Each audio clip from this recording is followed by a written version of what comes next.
દુરુપયોગ કરી પબ્લિકને ખોટા ગેરમાર્ગે દોરે છે, એના માટે મેં એને ફરિયાદ કરી છે. કઈ રીતનો ખેડૂત પુત્ર મને ખબર નથી પડતી. કરી દે તેમ કરી દે, હું અહીંયા રહીને બધું કરે, હું અહીંયા પબ્લિક ના કામ કરે.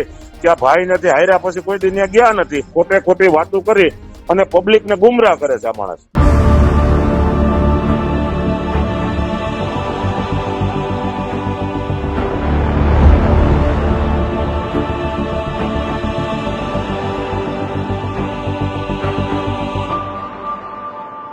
નમસ્કાર, આપ જોઈ રહ્યા છો ન્યૂઝ રૂમ અને આપની સાથે હું છું ભાવિક. મહત્વના સમાચાર વિસાવદરની ચૂંટણીને લઈને સામે આવી રહ્યા છે કે જ્યાં ફરી એકવાર રાજકારણમાં ખૂબ મોટો ધડાકો થયો છે. ગોપાલ ઇટાલિયા સામે વધુ એક ફરિયાદ નોંધવામાં આવી છે. લાલજી કોટડિયા નામના વ્યક્તિએ ગોપાલ ઇટાલિયા સામે ફરિયાદ નોંધાવી છે. જૂના નિવેદનો અને સાથે સાથે એઆઈ વિડીયો જનરેટ કર્યા છે તેને લઈને લાલજી કોટડિયાએ પોલીસમાં ફરિયાદ નોંધાવી છે અને કાયદેસરની કાર્યવાહી કરવા માટે પોલીસને કહેવામાં આવ્યું છે. ત્યારે ગોપાલ ઇટાલિયા સામે પોલીસ ફરિયાદ નોંધાઈ છે. વિસાવદરની અંદર જ્યારે ચૂંટણી ચાલી રહી છે દરમિયાન પીએસડીપી પાર્ટીના લાલજીભાઈ કોટડિયાએ ફરિયાદ નોંધાવી છે. તેમાં કહેવામાં આવ્યું છે કે ગમે ત્યારે કેશુબાપાના વિડીયો બનાવીને મૂકી દે છે, ગમે ત્યારે ખેડૂતોના વિડીયો બનાવીને મૂકી દે છે. કોઈની પરમિશન લ્યો છો કે કેમ? અને તમે સુરતથી આવીને અહીંયા ચૂંટણી લડો છો, ખેડૂતોને ભરમાવો છો, તેવા આરોપો લગાડવામાં આવ્યા છે. સાથે સાથે લાલજી કોટડિયાએ એવું પણ કહ્યું છે કે આ આખી વિસાવદરની જનતાને ભ્રમિત કરી રહ્યો છે. ત્યારે ગોપાલ ઇટાલિયા પર સૌથી મોટા આરોપો લગાડવામાં આવ્યા છે અને કહેવામાં આવ્યું છે કે આ બધા વીછી જેવા છે, એ હમણાં ખબર નહીં પડે, એનું 24 કલાક પછી ઝેર ચડશે ત્યારે ખબર પડશે. આપ અને ભાજપ બંને એક જ હોવાનો આરોપ કોટડિયાએ લગાવ્યો છે. ચૂંટણી સમયે જ કેમ ખેડૂત યાદ આવે છે બધાને, તેવું પણ કોટડિયા દ્વારા કહેવામાં આવ્યું છે. ત્યારે ગોપાલ ઇટાલિયા સામે જે ફરિયાદ નોંધાઈ છે ને ફરિયાદના આધારે લાલજી કોટડિયા કે તેણે ન્યૂઝરૂમ સાથે એક્સક્લુઝિવ વાત કરી હતી અને મેં જાણવાના પ્રયત્ન કર્યા કે કેમ એણે પોલીસમાં ફરિયાદ કરી છે. ત્યારે લાલજી કોટડિયાએ એવું પણ કહ્યું હતું કે અવારનવાર હિન્દુ ધર્મ દેવી દેવતાના નામે બફાટ કરતો હોય છે એ વ્યક્તિ, એના માટે મેં ફરિયાદ નોંધાવી છે. એઆઈ જનરેટ વિડીયો બનાવી કેશુબાપા હોય કે પછી ખેડૂત હોય, આ બધાના નામે રાજનીતિ કરી રહ્યો છે, તે માટે થઈને મેં પોલીસ ફરિયાદ નોંધાવી છે. પોલીસને પણ કહ્યું છે કે આવા લોકો સામે કડકમાં કડક કાર્યવાહી થવી જોઈએ. ત્યારે વિસાવદરના રાજકારણમાં ફરી એકવાર મોટો ધડાકો થયો છે અને ગોપાલ ઇટાલિયા સામે ફરિયાદ નોંધાતા વિસાવદરની ચૂંટણીનું રાજકારણ ગરમાયું છે. જો કે હવે આચારસંહિતાના બસ થોડાક જ કલાકો બાકી છે ને દરમિયાન આ સમાચાર સામે આવતા વિસાવદરના રાજકારણમાં ખળબળાટ મચી જવા પામ્યું છે. ત્યારે જે ફરિયાદ જેમણે કરી છે પીએસડીપી પાર્ટીના લાલજી કોટડિયાએ ન્યૂઝરૂમ સાથે વાત કરી, તેમાં શું મોટા ખુલાસા કર્યા આવો સાંભળીએ. મારી સાથે ફરિયાદ કરનાર ભાઈ જોડાયા છે, સીધી એમની સાથે જ વાત કરીએ. લાલજીભાઈ મારી સાથે છે. લાલજીભાઈ, તમે એક ગોપાલ ઇટાલિયા સામે એક ફરિયાદ કરી છે, શું કારણ ફરિયાદનું? હવે એમાં એ ભાઈ સાહેબ માણસ એવો છે કે એ ગમે એના કાર્ટૂન બનાવે. પેલા કેશુબાપાનું બનાવ્યું, હવે કૃષ્ણ ભગવાનનું બનાવ્યું. એટલે આ આપણા એક હિન્દુ ધર્મને લાગણી દુભાવે ને એવા ખોટા ભગવાનને કોઈ મહાપુરુષોને ખોટા બદનામ કરીને ખોટા જીવ અહીંયા દુનિયામાં નથી એના ખોટા જીવતા બતાવીને તમને કહું એના કાર્ટૂન બનાવે બરોબર. તો સાહેબ એના માટે તો તકલીફ તો થાય ને, કારણ કે આપણે હિન્દુ ધર્મની લાગણી દુભાણી, સનાતન ધર્મને પેલા એ ગાયડું દેતો હતો બરોબર છે. અને હવે આજ તમને કહું એને ભગવાન વાલા આવી ગયા તો કઈ રીતે ભગવાન એને વાલા લાગે છે? અને આ માણસ છે એ તકવાદી માણસ છે. એ ચૂંટણી જીતવા માટે અત્યારે ખોટા તમને કહો ભગવાનના અને મહાપુરુષોના કાર્ટૂન બનાવી અને ખોટે તમને કહો આપણા માણસો હોય કે બધી પાર્ટીમાં બધા માણસો ખરાબ નથી હોતા. એને ઉભા રાખીને તમને કહું એને કૌરવો બતાવે અને તમને કહું પોતાને કૃષ્ણ ભગવાનનો અવતાર બતાવે. તો પોતે તો કૃષ્ણ ભગવાનનું અપમાન કર્યું, સત્યનારાયણ ભગવાનનું અપમાન કર્યું છે, પછી દેવી દેવતાઓનું અપમાન કર્યા છે, પછી સાધુ સંતોના અપમાન કર્યા છે. આ નબળી કક્ષાનો માણસ છે સાહેબ.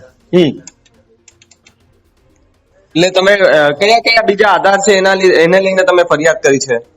આજે કૃષ્ણ ભગવાનનું એને કાર્ટૂન બનાવી અને જે એને ખોટે દુરુપયોગ કર્યો છે અને પબ્લિકને લોભામણી સ્કીમો બતાવી અને હજી પબ્લિકનો દુરુપયોગ કરી પબ્લિકને ખોટા ગેરમાર્ગે દોરે છે, એના માટે મેં એને ફરિયાદ કરી છે કે આવા માણસને હકીકતમાં છે ને કાયદેસર આવા માણસને સજા થવી જ જોઈએ. ગોપાલ ઇટાલિયા લગભગ આજથી 4 મહિનાથી વિસાવદરમાં ફરી રહ્યા છે. એના પર એવા પણ આરોપ છે કે એમની પાસે કઈ ખેતી બેતી છે નહીં અને પોતાને ખેડૂત પુત્ર કહી રહ્યા છે. સાહેબ આવા અમારા તાલુકામાં અમારા તાલુકાની કઠણાઈ છે. એને કઈ રીતે તમને કોઈ ખેતી કરવી, ક્યાં વાડીએ જવું, કઈ પાવડો હાંકવો બરોબર છે કે કઈ રીતે નાકું વાળવું એને ખબર નથી. અને ખેડૂત પુત્ર બતાવે છે કે કઈ રીતનો ખેડૂત પુત્ર મને ખબર નથી પડતી કે પોતાને દેખી કોઈ જમીન નથી, ખેડૂત મજૂરે નથી સાહેબ. એને ખોટા પ્રજાના ગાળિયા કરી અને અટાણ લગડાનું ધામધૂમ હાલે છે ને એની જ્યાં સુરત લડ્યો ત્યાં એમ કીધું કે હું અહીંયા આમ કરી દે તેમ કરી દે, હું અહીંયા રહીને બધું કરે, હું અહીંયા પબ્લિક ના કામ કરે. ત્યાં ભાઈ નથી, હાર્યા પછી કોઈ દી ત્યાં ગયા નથી, તો આ વિસાવદરમાં ક્યાંથી રહેવાનો હતો સાહેબ? બરાબર છે. એટલે વિસાવદરની જનતા, એટલે જયારે વિસાવદરના ઘણા બધા વિડીયો સામે આવે છે ત્યારે લગભગ વિડીયોમાં એવું સંભળાઈ રહ્યું છે કે ભાઈ ગોપાલભાઈ જીતે તો સારું, ગોપાલભાઈ જીતે તો સારું. શું લાગે છે તમને? સાહેબ આ જે પબ્લિક ભોળી પબ્લિક છે એને ભોળવી અને આ 2-3 મહિનાથી રખડે છે, ખોટી વાહિયાતીઓ કરી અને જેવી તેવી જેવા માણસો એવી વાતું કરે. પછી હમણાં 2 દી પહેલા કે અમારે વિસાવદર તાલુકાનું કુબા ગામ છે, ન્યાય એક ભાઈને તમને કોઈ એને આપવાળા આવે પૈસા દઈને કે જે કઈ લોભામણી સ્કીમ આપી. હવે ઈ માણસ હાવ ભોળો માણસ, એને બિચારાને ખેતી સિવાય કઈ ખબર નથી પડતી, બરોબર છે, પણ એને ખેતી સિવાય બીજી કઈ ખબર નથી પડતી.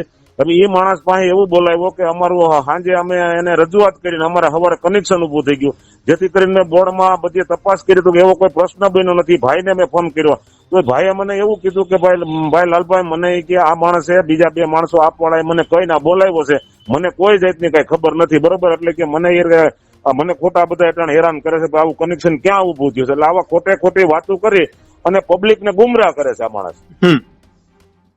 તો લાલજીભાઈ, વિસાવદરની જનતાને શું જોઈએ છે, કેવા ઉમેદવાર જોઈએ છે? અમારે તો અહીંનો સ્થાનિક ઉમેદવાર, સારો ઉમેદવાર અને જે અમારું હર હંમેશા કામ કરે ને એવો અમારો ઉમેદવાર જોઈએ છે. કોણ એવો ઉમેદવાર લાગે છે તમને સક્ષમ આટલા 16 ઉમેદવારમાંથી? અમારે તો સ્થાનિક ઉમેદવાર ગમે એ હોય છે અમારે હાલ છે. અમારી પ્રજાશક્તિ ડેમોક્રેટિક પાર્ટીના ઉમેદવાર સ્થાનિક છે, ખેતી કરતો માણસ છે, બરાબર છે, અને ખેડૂતારે જોડાયેલો માણસ છે, બરોબર. અને સરપંચ દરજાનો માણસ છે, એટલે એને પાયાની રજૂઆતની જે જરૂર છે એને ખબર છે, બરોબર. પણ આ બધા તો તમને કોઈ ગઢમાં રહેવા વાળા છે બધા, બરોબર, હાઈફાઈ લેવલમાં લેવા વાળા છે. અમે તો ખેડૂવાડે જોડાયેલા છે કે મેં કીધું હું કેટલાય આંદોલન કરી શકો છું, એટલે મને ખબર છે ખેડૂતની ભાઈ કઈ તકલીફ છે. જે અમારે જે ખેડૂતને તકલીફ છે 40 થી 45 ગામના ખેડૂતને પાણીની, એ પ્રશ્ન કોઈ નથી ઉઠાવતું. બસ અમે રોડ કરી દેવું, અમે રસ્તા કરી દેવું, અમે આવશે તો ખેડૂતના નરિયા હોના કરી દેવું, એટલે ખેડૂતને ખોટા બધા ગેરમાર્ગે દોરે છે. અને વિસાવદરની અંદર જે ચૂંટણીનો અત્યારે માહોલ જામ્યો છે, લગભગ આજે 5 વાગ્યા સુધીમાં આચારસંહિતા લાગી જવાની છે. નેતાઓ જે પડગમ બધા શાંત થઈ જવાના છે. જે લોકોએ મોટા વાયદાઓ કર્યા છે, શું તમને લાગે છે કે આ વાયદાઓ પર ખરા ઉતરી જશે આ નેતાઓ બધા? સાહેબ 30 વર્ષ ત્યાં સરકાર છે ભાજપની, બરોબર છે, તો એને બધા 30 વર્ષ જે ભાજપની સરકાર છે ગુજરાતમાં, બરોબર છે. પછી 10 વર્ષ એને દિલ્હીમાં શાસન કર્યું, બરોબર છે, આપવાળા આવે. પછી અત્યારે પંજાબમાં આપવાળાની સરકાર છે, બરોબર છે. તો જયારે તમને કહું 2 વર્ષ પહેલા કે 2.5 વર્ષ પહેલા જયારે આંદોલન હાલતું હતું પંજાબનું ને પંજાબના ખેડૂત ને હરિયાણાના ખેડૂત, બરોબર, ત્યારે મોદી સાહેબ 2 થી 2.5 વર્ષ આંદોલન કર્યું, બરોબર. ત્યારે કોઈ ખેડૂત ને ભાજપ સરકારે તમને કોઈ કાઢી નહોતા શક્યા, ત્યાંથી બોર્ડર સાફ નહોતા કરાવી ગયા.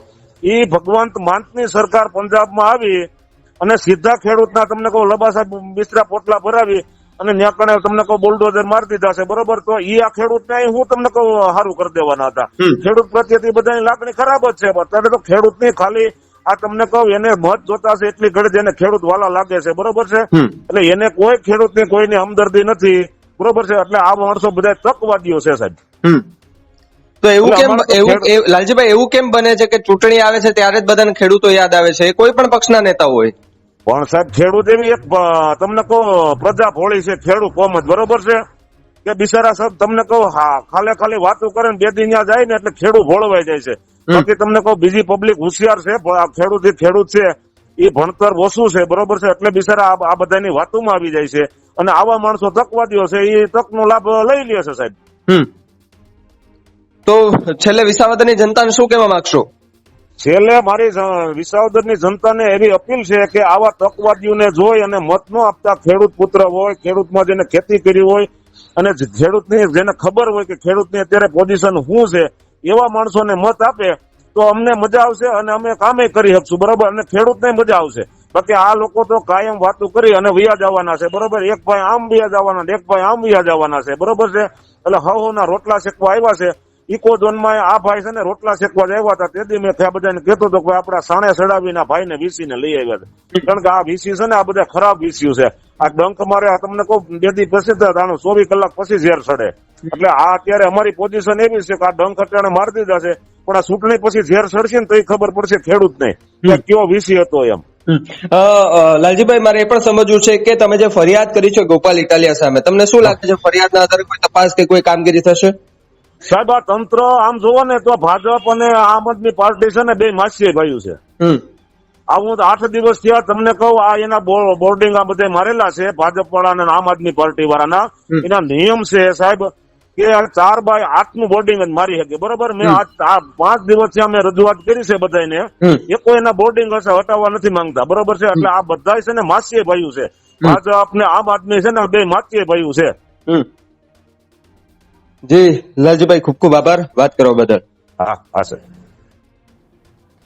તો જે રીતે લાલજી કોટડિયાએ ગોપાલ ઇટાલિયા સાથે સાથે અન્ય પક્ષો પર જે આરોપો નાખ્યા છે, આરોપોને લઈને પણ અનેક ચર્ચાઓએ જોર પકડ્યું છે.